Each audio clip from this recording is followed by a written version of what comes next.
and they asked me how many pictures I had made, and I said 70-something at that time.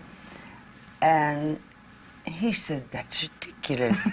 There are stars. And then there was Joan Crawford. Not merely an actress, not simply a name in lights, but a phenomenon carved in ambition, lacquered in beauty, and sharpened by survival. She wasn't born into the glamour she later embodied. She manufactured it, one ruthless smile at a time. To the world, she was the face of control, power, and elegance, the very definition of the Hollywood dream. Yet beneath the perfect curls, behind those eyes that could command an audience with a single glance, lived a woman haunted by the very success she built. Joan Crawford was both architect and victim of her legend. Born Lucille Fay Lisware in the slums of Texas, she would one day stand as MGM's golden idol, a phoenix rising from the ashes of poverty. But with that ascent came something crueler than failure, the terror of falling. Hollywood adored her glamour, but it punished her humanity. Each role she played, the fierce lover, the wronged woman, the unbreakable survivor, became not a performance, but a confession hidden in plain sight. She learned early that in this city of dreams, love fades, loyalty cracks, and only reinvention keeps you alive. Joan's beauty became her armor. Her drive became her religion. She believed that the camera could love her enough to erase the loneliness of her past. And for a time, it did. In the soft glow of studio lights, she was untouchable, a goddess in satin gloves, commanding men and defying the limits placed upon women of her era. Yet for all her triumphs, there lingered a desperate whisper. Will they still love me when the lights go out? Behind the glamour reels and Oscar speeches lay something quieter, darker, a hunger that never ceased. Joan was not just performing for fame, she was performing for survival.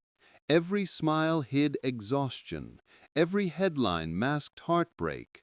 Her perfection was not a gift, but a weapon, wielded against the fear of being forgotten, replaced, or unloved. As the decades passed and the Hollywood machine evolved, Joan's own reflection became her greatest adversary. Time, that silent enemy, began to steal what the cameras once adored. And so, like many of the legends she preceded, she fought against the inevitable, defying aging, chasing youth, and clinging to a fantasy that had long betrayed her. But the story of Joan Crawford is not one of simple rise and fall. It is the tale of a woman who refused to disappear quietly, who clawed her way into immortality and paid for it with her peace. She loved fiercely, fought relentlessly, and feared deeply. She became a mother, an icon, and a cautionary tale all in one lifetime. And yet beneath the headlines, beneath the endless rumors of cruelty and control, there was still Lucille, the small-town girl who wanted to be loved, not worshipped. The world demanded a goddess, and she obliged. But when the applause stopped, when the curtain fell, and when the mirrors reflected nothing but the echo of what once was, Joan Crawford, the woman, remained unseen. Her story is not just about fame. It is about the loneliness that festers in its shadow, about the cruelty of time and the human cost of ambition, about how a woman, desperate to be adored, gave everything and found that even perfection cannot protect the heart from breaking. This is not a tale of triumph, though it glitters with it. This is a requiem for a woman who turned pain into power and power into isolation. Joan Crawford was not just a star. She was Hollywood itself, dazzling, merciless, and ultimately tragic. Early life and family background. Lucille in the shadows. Before the diamonds, before the gowns, before the name Joan Crawford was ever whispered in the glow of a movie screen, there was Lucille Fay Lucere, a girl born into the dim corners of a world that seemed to forget her the moment she arrived. She was born on March 23, 1905, in San Antonio, Texas, though even that fact was later blurred by myth, as if the truth itself were too plain for the legend she would become. Her father abandoned the family before she was even a year old, leaving behind a mother, Annabelle, and 2 children to claw their way through the ashes of instability. Poverty, not fame, was the first language she learned. Lucille's childhood was marked by motion, never the kind of glamorous travel she'd later portray, but restless migration from one boarding house to another, chasing work, chasing hope, chasing something that never stayed. Her mother's second husband, Henry Casson, was a small-time theater manager, and for the first time, young Lucille glimpsed a stage, that magical rectangle of light where ordinary people could transform into gods. It wasn't fame that drew her, it was escape. The stage promised reinvention, and to a child who had already learned that love could vanish, that promise was intoxicating. But behind that first flicker of inspiration lay hardship that shaped her forever. She worked as a laundress, a maid, a shop girl, scrubbing the stains of other people's lives while dreaming of one she could call her own. School was a fragile luxury. Teachers remembered her as bright but distracted, drawn more to rhythm and movement than to books. She danced not to entertain, but to survive. First in school plays, then in seedy nightclubs, and finally in competitions where applause was the only currency she could rely on. Lucille's adolescence was not one of innocence, but of endurance. Every rejection, every insult about her clothes or background became a stone in the fortress she was building around her heart. The world had taught her early that vulnerability was dangerous, so she began to craft something stronger, a persona that could not be wounded. The first traces of Joan Crawford began not on a film set, but in the mind of a frightened girl determined never to be powerless again. Her relationship with her mother was complicated, a volatile mixture of dependency and distance. Annabelle's ambitions for her daughter were fierce, but unforgiving. Love was conditional, approval rare. The emotional chill between them would echo through Joan's entire life, repeating itself like a cruel melody in her later relationships, especially with her own children. What she craved most, affection, acceptance, always seemed just out of reach. So she redirected that longing into discipline, ambition, and obsession with control. If she couldn't be loved freely, she would be admired fiercely. By her late teens, Lucille had left home behind and began dancing under new names, Billy Casson, sometimes even using her stepfather's surname to sound more respectable.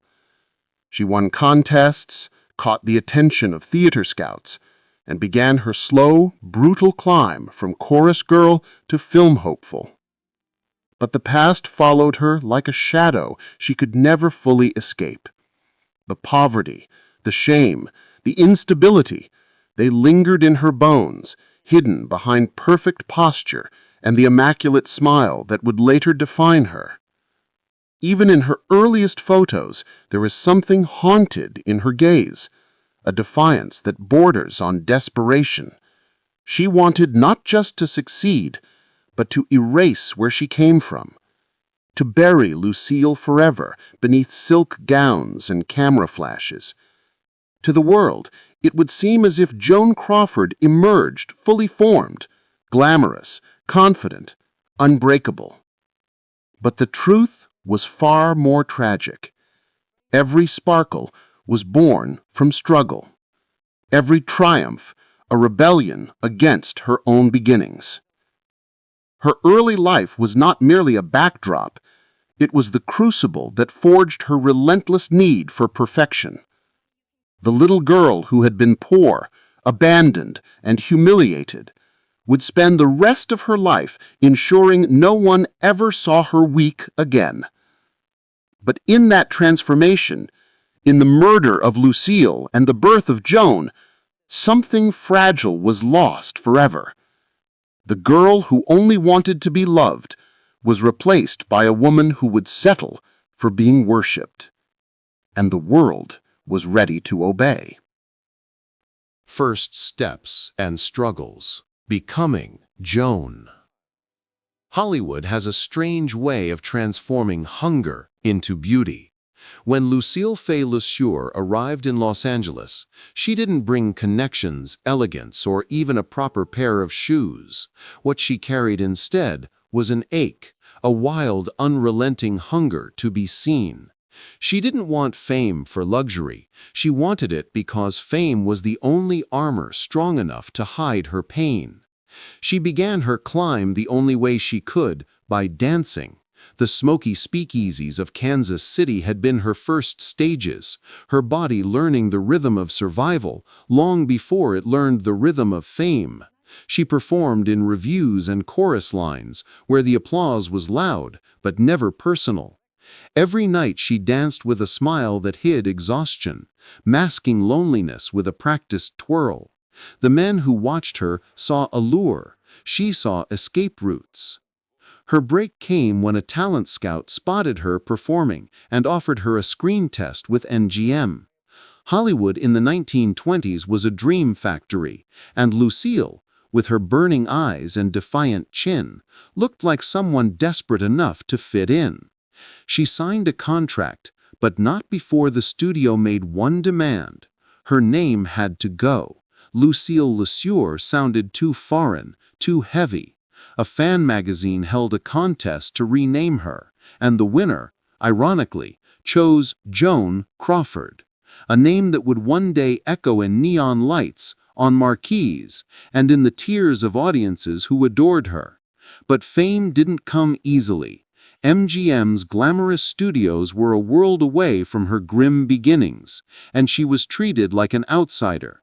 She wasn't the delicate beauty of Norma Shearer, or the aristocratic goddess like Garbo. She was raw, too ambitious, too desperate, too alive. Her early roles were small, uncredited. Sometimes she was just a face in the background, a dancer in a shimmering dress, a woman who never got the close-up. She worked harder than anyone, studying other actresses, perfecting her walk, her voice, her gestures. She trained herself in front of mirrors, transforming insecurity into poise, fear into fire. Joan had no mentor, no guide, no one to open doors for her. So she kicked them open herself. She befriended cameramen and makeup artists, learning how lighting shaped beauty, how shadows could disguise fatigue, and how angles could build illusion. Every close-up became a battle she refused to lose. She understood early that in Hollywood, the camera was both lover and enemy. It could adore you one moment and devour you the next. Her drive was frightening, even to those around her. Co-workers whispered that she would kill to be famous. Perhaps that wasn't entirely wrong. Joan wasn't chasing fame, she was chasing immortality. For someone who had grown up feeling invisible, the thought of fading away was unbearable. Every frame she appeared in, every flash of her eyes, was a rebellion against the anonymity of her past. Her persistence paid off when she landed her breakout role in Our Dancing Daughters, 1928. The movie wasn't just a success, it was an explosion. Joan Crawford became the voice of a new generation, flapper girls who danced, smoked, drank, and dared to live for themselves. She embodied modern womanhood, fierce, independent, untamed. Audiences didn't just watch her, they saw themselves in her. The girl who once scrubbed floors was now America's sweetheart, the personification of Hollywood's jazz-age dream. But inside, Joan was still Lucille, the scared child who feared being forgotten. Fame didn't heal her wounds, it only decorated them. For every success came a deeper insecurity, an unspoken terror that it could all disappear. And in Hollywood, that terror was justified. The industry that builds you up also watches hungrily for the moment it can tear you down. Even in her triumph, Joan Crawford's smile carried a trace of sadness, as if she already sensed that everything she was building would someday crumble. The rise had begun, but so had the cost. The Golden Era. Fame, love, and loneliness. By the 1930s, Joan Crawford was no longer a struggling dancer clawing for attention. She was Hollywood royalty. The studios didn't just promote her, they manufactured her into an icon. Her face lit up billboards, her name appeared above the title, and her fashion sense set trends across America. MGM had found its new queen of the silver screen, and audiences worshipped her image. The self-made woman who rose from nothing to the glittering summit of fame. Films like Grand Hotel, 1932, Dancing Lady, 1933, and The Women, 1939, made her a household name. She embodied strength wrapped in elegance, a symbol of modern femininity who could stand beside or above any man. To millions of women, Joan Crawford was proof that ambition could be beautiful. She played characters who were bold, determined, and fiercely independent, reflections of the woman she fought to become in real life. But Hollywood's glamour has always been painted over loneliness. Behind her impeccable style and diamond smile, Joan was a woman haunted by the ghosts of her past. She worked tirelessly, terrified of losing everything she had built. On set, she demanded perfection from herself and everyone else. She arrived before anyone, stayed after everyone, and scrutinized every angle of her performance. Directors admired her dedication, but whispered about her intensity. Co-stars adored her beauty, but feared her ambition. Joan's love life mirrored her performances, dramatic, passionate, and often heartbreaking. She married 4 times, each union filled with hope, then disappointment. Her first major romance with actor Douglas Fairbanks Jr. was pure Hollywood magic. 2 dazzling stars from different worlds. Yet the fairy tale cracked quickly. Fairbanks's family disapproved of Joan's humble origins, considering her too common. She could buy couture gowns and diamond necklaces, but she could never erase where she came from. Their marriage ended, and Joan buried the pain beneath her career. Work became her sanctuary and her curse. Her fame reached new heights during the late 1930s and early 1940s, yet each success felt strangely hollow. She had become a perfectionist prisoner of her own legend, endlessly sculpting an image that left no room for vulnerability. At the same time, MGM began to shift its focus to younger stars. The studio that had built Joan Crawford was now subtly pushing her aside. She was labeled box office poison in 1938, a cruel Hollywood term for fading stars who no longer guaranteed hits. For Joan, it was an open wound. The woman who had once been the face of America's dreams now faced rejection from the very system that had created her. But Joan was not one to surrender. Like a phoenix, she reinvented herself. Leaving MGM, she signed with Warner Brothers and took on one of the most challenging roles of her career, Mildred Pierce, 1945. The film became a cinematic masterpiece, a raw, emotional portrayal of a woman torn between love, ambition, and betrayal. Joan's performance was electric, fueled by years of real pain. The role won her the Academy Award for Best Actress, a moment of pure vindication. Standing on that stage, holding her Oscar, Joan Crawford had finally silenced every critic, every sneer, every doubt.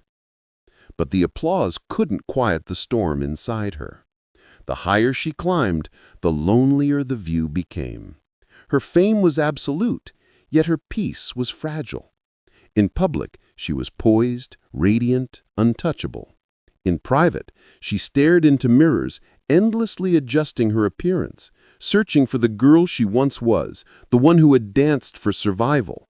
The reflection looking back at her now was not Lucille, not even Joan, but a creation the world demanded she remain forever. Her golden era glittered like champagne under moonlight, but even gold tarnishes with time. And in Joan's world, love was fleeting, beauty was temporary, and fame, her greatest victory, was also her deepest wound. The Queen had conquered Hollywood, but in doing so, she had begun to lose herself. The shadow behind the curtain, a star at war with herself. By the time Joan Crawford won her Academy Award for Mildred Pierce, she had achieved what few ever could. She had conquered reinvention. Hollywood had tried to bury her, and she had returned with a vengeance. But behind the glamorous facade of triumph, behind the flawless makeup and diamonds, lay a woman deeply at war with herself. The applause echoed, but it no longer comforted her. It reminded her of what she might lose again. Joan's personal life was a battlefield of ambition, heartbreak, and control. Fame had granted her everything the young Lucille Lesueur once dreamed of, yet it had also taken away her sense of peace. The loneliness she had carried since childhood had grown into an obsession with perfection. She demanded order in a world that had once given her only chaos. Every inch of her home reflected that need. Spotless floors, polished silver, perfectly folded linens. Friends described her mansion as beautiful and cold. In the quiet corners of her fame, Joan longed for love and family. She adopted 4 children, Christina, Christopher, and twin girls Kathy and Cynthia. To the world it seemed like a fairy tale, the glamorous movie star creating the family she never had. Photographers captured her in pristine domestic scenes, the image of maternal devotion. But those glossy pictures masked a darker truth. Behind closed doors, Joan's need for control often turned into emotional storms. Her children later described a life filled with fear, of punishment, of anger, of never being good enough. Christina Crawford, her eldest daughter, would one day reveal those memories in her infamous memoir, Mommy Dearest.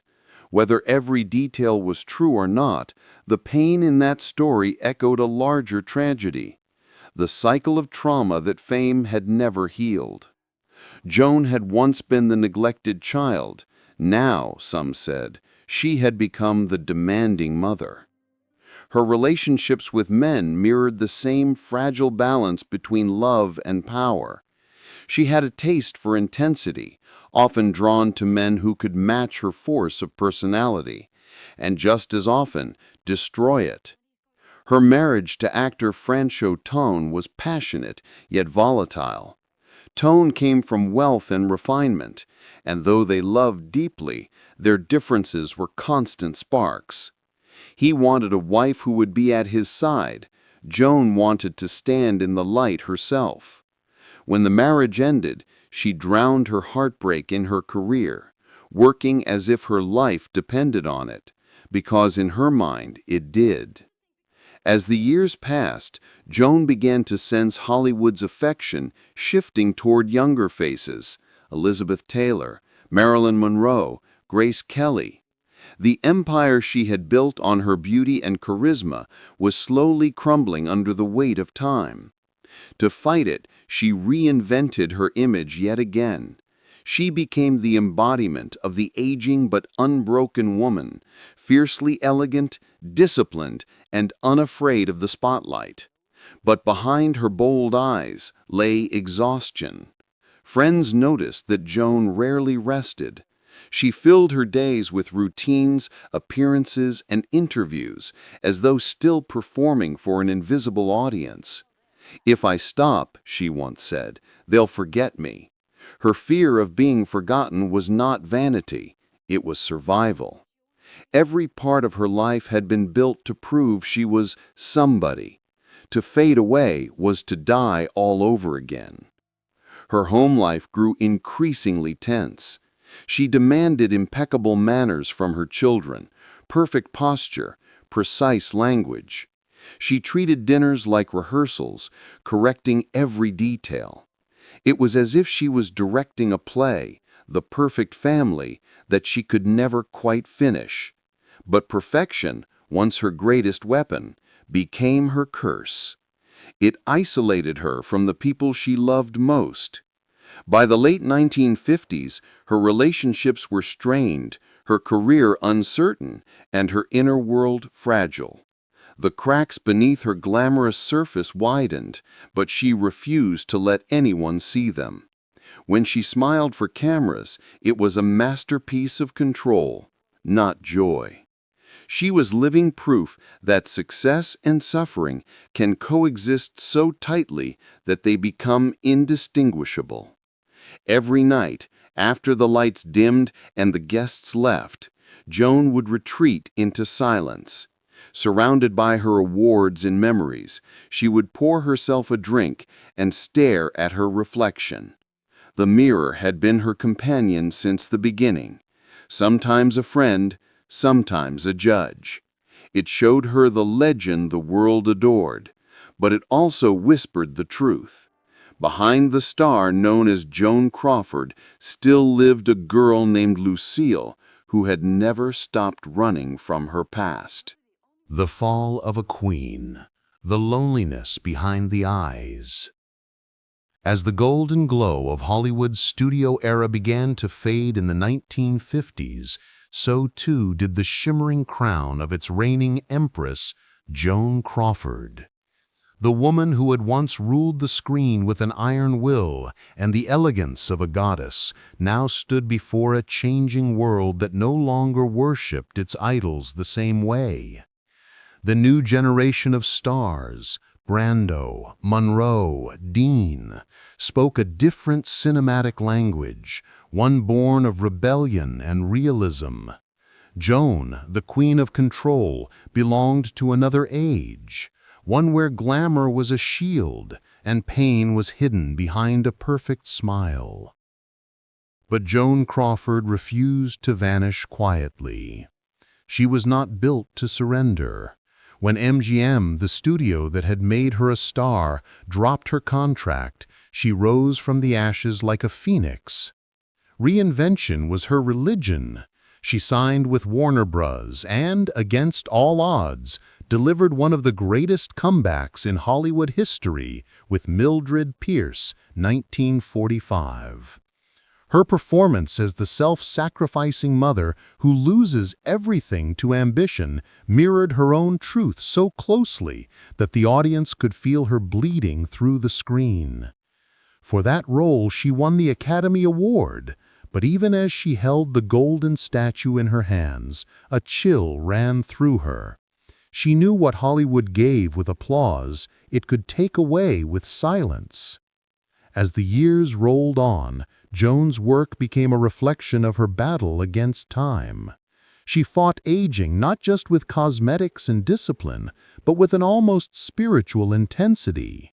Her daily beauty routine was legendary. Ice baths, strict diets, endless creams, as if she could preserve herself through sheer will. "If I can't be young," she once said, "I can at least be unforgettable." But the more she tried to freeze herself in perfection, the more the world around her moved on. The decline of the studio system hit her hard. The same producers who once sent her flowers and scripts now avoided her calls. Younger actresses filled the magazines, and Joan began to sense the cruel whisper of irrelevance. To her, that was worse than death. Yet she would not allow pity to touch her name. She returned to the screen again and again, reinventing herself as the tragic, complex woman, no longer the glamorous ingenue, but a symbol of endurance itself. Then came Whatever Happened to Baby Jane in 1962, a Gothic masterpiece that turned her rivalry with Bette Davis into cinematic legend. The film was a macabre mirror of her own life, two aging actresses trapped by fame, jealousy, and regret.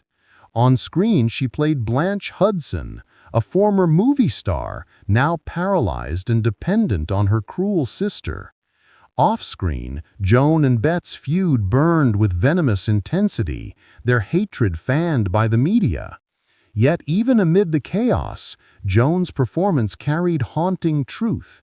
It was as though she was confessing to the audience, showing the fragility she had hidden for decades. But Baby Jane was both her resurrection and her curse. The success revived her career briefly, but it also cemented her as a grotesque figure of fading glamour, the tragic queen of decay. Hollywood began offering her roles that mocked her age, her past, her once mythic allure. The woman who had once embodied elegance now found herself surrounded by scripts that made her a caricature of fear and madness. The loneliness that had always stalked her began to grow unbearable. Her once grand homes felt empty, friends drifted away, lovers became memories. The spotlight she had once lived for now seemed to burn rather than illuminate. She turned increasingly to alcohol, her perfectionism eroding under the weight of exhaustion. Those who visited her in her later years described a woman still beautiful, still commanding, but haunted, as if she was acting in a film that would never end. Her relationship with her children deteriorated beyond repair.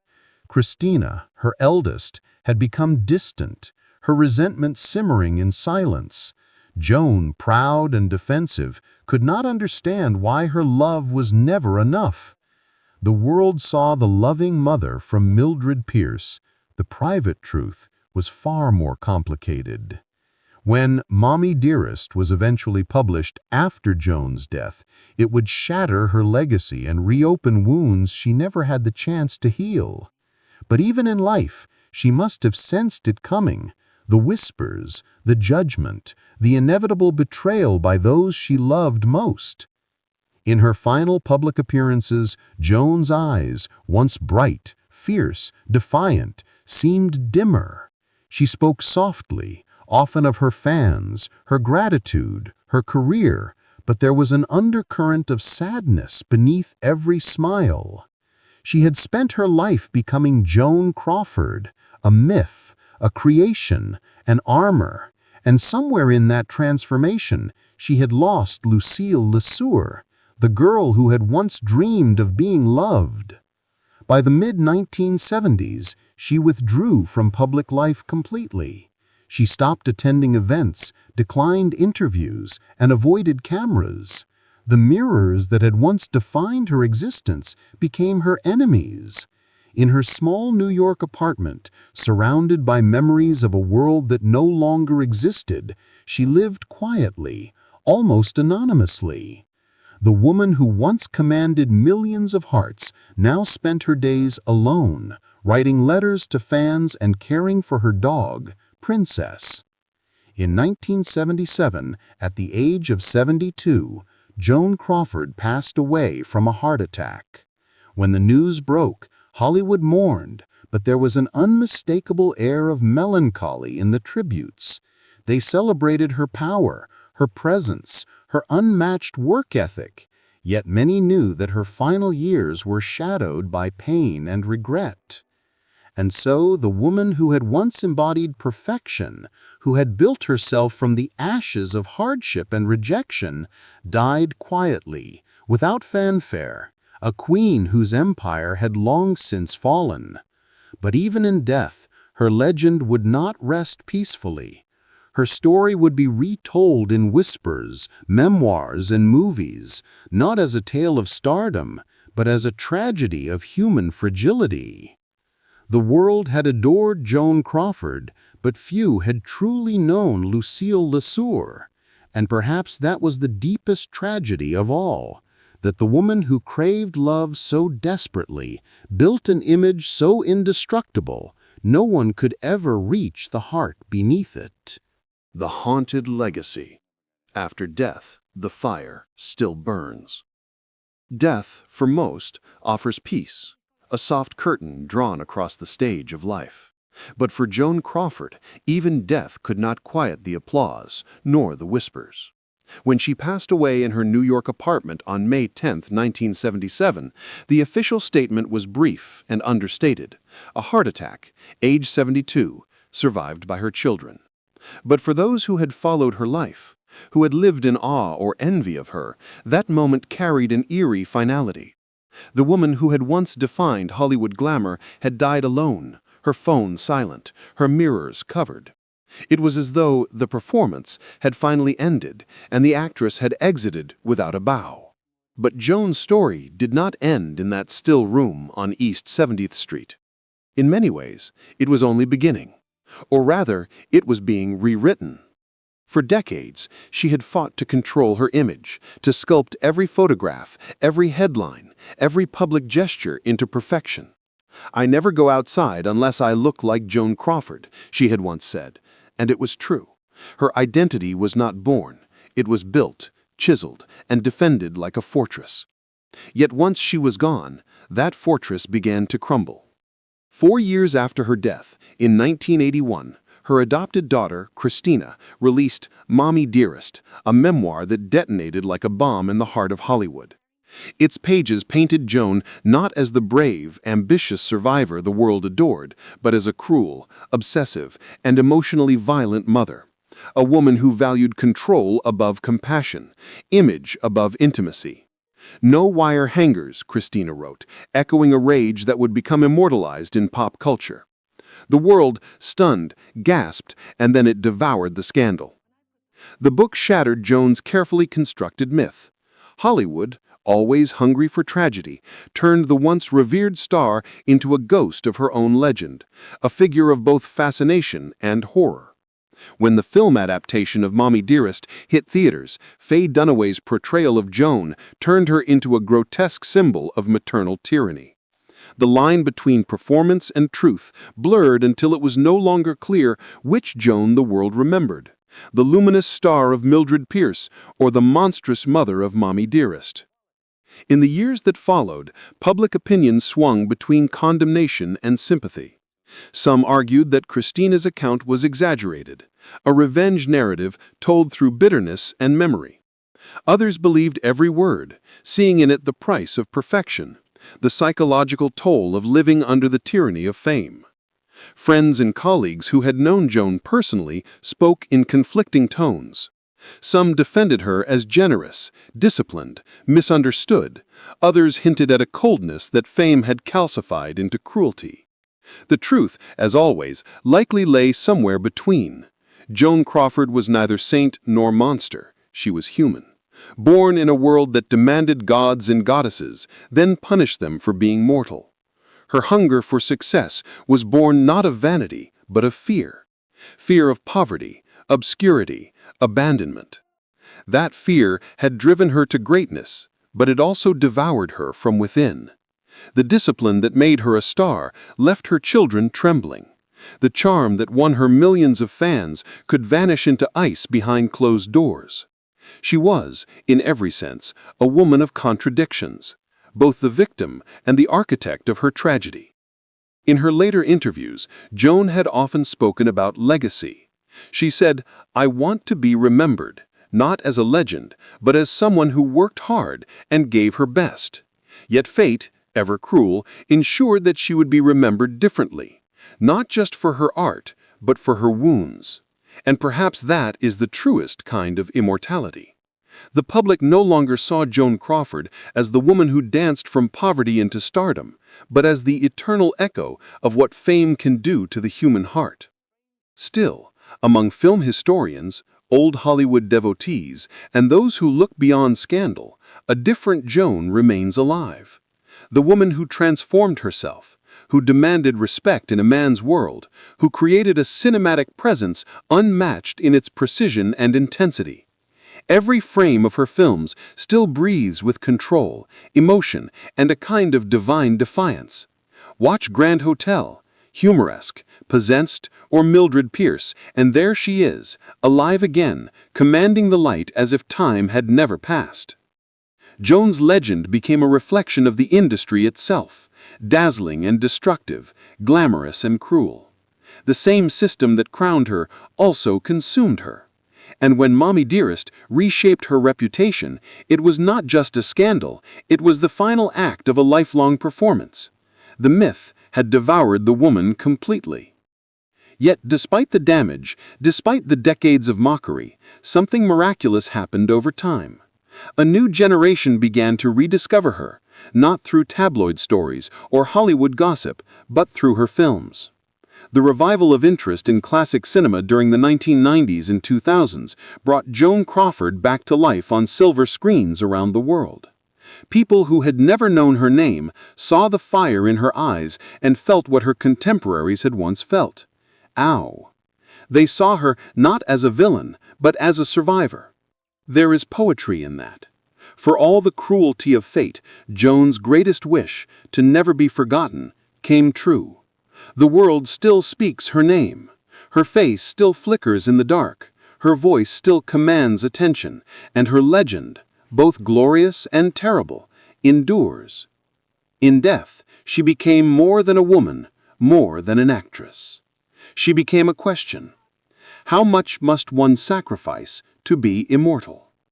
And perhaps somewhere in the quiet halls of Hollywood's memory, her spirit still walks, heels clicking softly on a marble floor, eyes gleaming with that familiar fire, forever performing, forever chasing the light that was both her crown and her curse. The meaning of the myth. Joan Crawford as symbol and warning. In the decades following her death, Joan Crawford's image refused to fade. It lingered, shimmering in the collective memory of Hollywood like a ghost caught in perpetual spotlight. Yet unlike other stars of her generation, whose legacies softened with nostalgia, Joan's legend only grew sharper, a mirror reflecting both the brilliance and brutality of ambition. Her name became not merely a symbol of stardom, but a warning, a portrait of what it means to sacrifice everything for immortality. To understand Joan Crawford is to confront the architecture of fame itself. She wasn't born into glamour.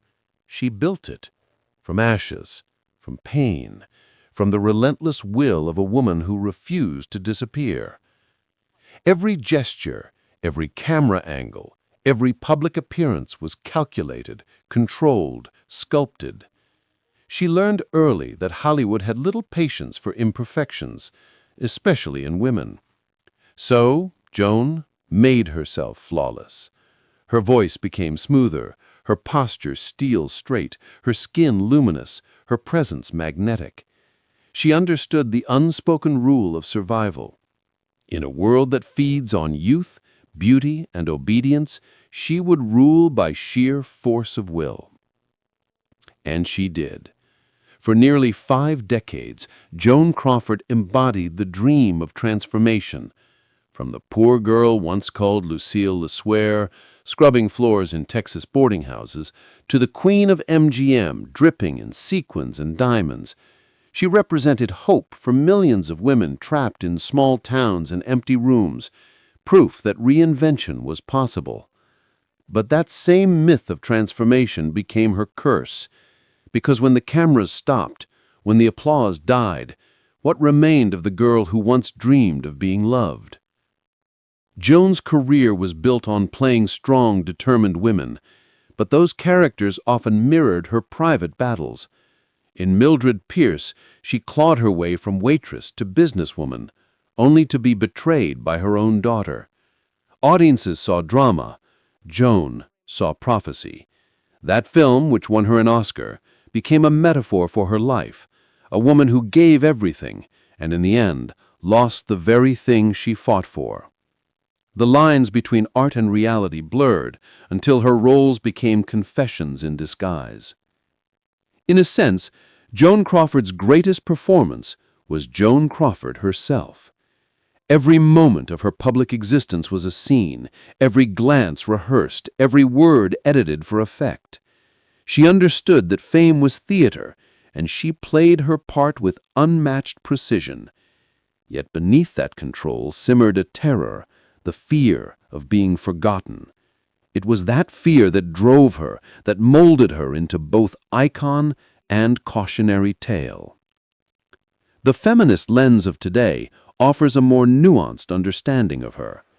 In the 1930s and 1940s, when Hollywood's power structures were ruled by men, Joan was one of the few women who dared to defy them. She fought for her contracts, demanded better roles, and refused to age quietly. In an industry that routinely discarded women after 40, she found new life in film noir, reinventing herself as a dark, mature force of nature. She didn't bend to the system, she bent it to her will. That strength, once called arrogance, is now recognized as survival. But empowerment came with a cost. Joan's perfectionism alienated those closest to her. Her pursuit of control left no room for vulnerability. The public saw resilience, but not the loneliness beneath it. To many women watching her on screen, she was an emblem of independence. Yet behind closed doors, she was a woman haunted by rejection, terrified of fading relevance, and chained to the illusion of control. The tragedy of Joan Crawford is not that she failed, but that she succeeded and found that success could not save her. In today, her legacy stands as a paradox. On one hand, she's revered as one of cinema's greatest actresses, a pioneer of modern screen acting, whose performances remain riveting even in the digital age. On the other, her image is forever tied to Mommy Dearest, a cultural shorthand for maternal cruelty and repression. One side celebrates her artistry, the other condemns her humanity, and in between lies the real Joan, complex, wounded, brilliant, and broken. Perhaps that is why she continues to fascinate new generations. In an era obsessed with authenticity, Joan Crawford remains the ultimate enigma, a woman who mastered the art of artifice so completely that even truth became part of her performance. To look at her life is to see our own reflection in the age of social media and curated perfection.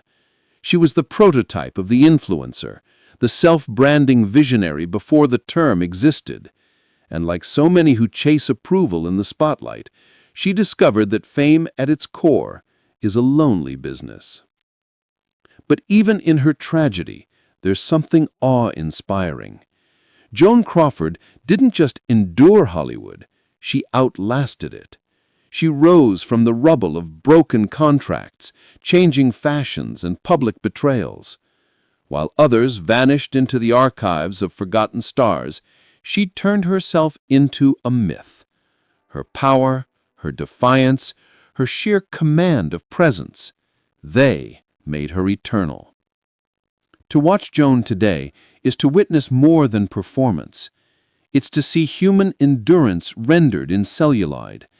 Every close-up carries a story, the shimmer of hope, the shadow of fear, the desperate hunger to be loved. She remains the face of an era and the voice of every woman who refused to surrender.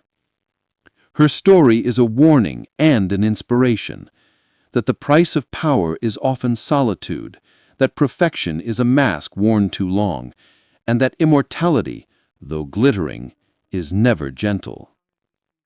For in the end, Joan Crawford became exactly what she always wanted to be, unforgettable.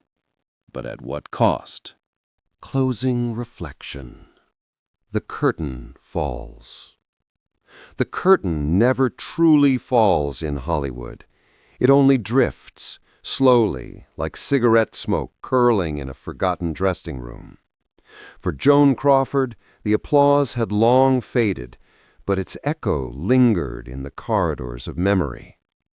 Once a symbol of power, beauty, and unbreakable will, she had become a ghost of her own legend, a woman who had lived too brightly, too fiercely, and paid dearly for every moment of brilliance.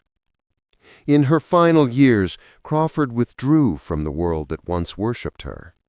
The lavish gowns were stored away, the mirrors covered. The face that had captivated millions no longer wanted to be seen. She refused interviews, avoided cameras, and even turned away from the friends who tried to reach her. Quote, "If you can't show yourself at your best, then you don't show yourself at all." It was the creed of a star who had built herself from dust and ambition, and who would not let time or pity dismantle her creation. Her adopted children became the mirrors she could not bear to face. The memoir written by her daughter, Christina, Mommy Dearest, published shortly after her death, painted her not as a goddess, but as a monster, a mother driven by cruelty, obsession, and rage. The world gasped. The perfect Hollywood matriarch was recast as a villain. Yet behind every accusation lay the ghost of an older truth, that Joan Crawford's greatest fear was to be unloved, unseen, forgotten. And so she demanded love, even if it came in the form of obedience and terror. In her New York apartment, far from the glittering studios of MGM, Joan lived out her last days in quiet isolation. The lights had dimmed. The phone seldom rang. Her health declined, her body frailed beneath the armor of silk robes and powder. But her mind remained razor-sharp, a queen without a court, reigning over memories of silver screens and vanished lovers. On May 10, 1977, she passed away, alone, elegant, uncompromising to the very end. The newspapers called her death the final act of a Hollywood survivor. But in truth, Joan Crawford had not survived. She had endured. She outlasted her critics, her rivals, her era. She fought for every inch of success and bled for every whisper of love. And in doing so, she became something larger than a star. She became a symbol of the price women paid for power in a world that adored and destroyed them in equal measure. The curtain fell on her story, but not on her legend. Because legends, unlike people, don't die quietly. They haunt. Epilogue. Classic noir tragedy. The screen flickers one last time. The image of a woman standing in a pool of golden light, eyes glistening like diamonds beneath tears. The orchestra swells, then fades. This is where Joan Crawford lives now. Not in flesh or scandal, but in celluloid, in memory, in the elegant shadows of a time when beauty was both weapon and curse. Hollywood in the 1930s was a cathedral of illusion, and Joan was its high priestess. She mastered the ritual of glamour, the art of reinvention. Every photograph, every performance was an act of survival, a declaration that she would not be erased. But every flashbulb also burned her a little more, leaving behind scars invisible to the audience. They saw her as untouchable. They never saw how much it cost her to remain that way. In the noir light of hindsight, her life reads like a script written by fate, a woman who rose from poverty to become the embodiment of success, only to be consumed by the very myth she created. Her story is drenched in chiaroscuro, the bright shimmer of stardom set against the deep shadows of loneliness. She lived in rooms filled with trophies and yet hungered for affection. She won an Oscar, but lost her peace. Her face, immortalized in silver nitrate, became both her crown and her curse. Perhaps the greatest tragedy of Joan Crawford was not her decline, nor the cruel portrait painted after her death, but that she was never allowed to be ordinary. In a world that demanded perfection, she performed it until it became her prison. She wanted to be loved for who she was, but Hollywood only ever loved what she pretended to be. And yet, even through the bitterness of history, the truth gleams like a broken diamond. Joan Crawford was one of the last great empresses of cinema. She ruled not through privilege, but through willpower. She carved her name into eternity with nothing but beauty, ambition, and defiance. And though her legacy is shadowed by controversy, her light endures, refracted, haunting, impossible to ignore. The city she once conquered moves on. New faces rise beneath the same spotlights, and her mansion windows reflect only the night. But somewhere, in the silence after the credits roll, there's still a whisper, the faint rustle of silk, the echo of heels on a marble floor, the lingering scent of Chanel No. 5. Joan Crawford's ghost does not weep. It watches, it waits. And it reminds us that every legend is born not from perfection, but from the exquisite ache of wanting to be loved in a world built to love no one for long.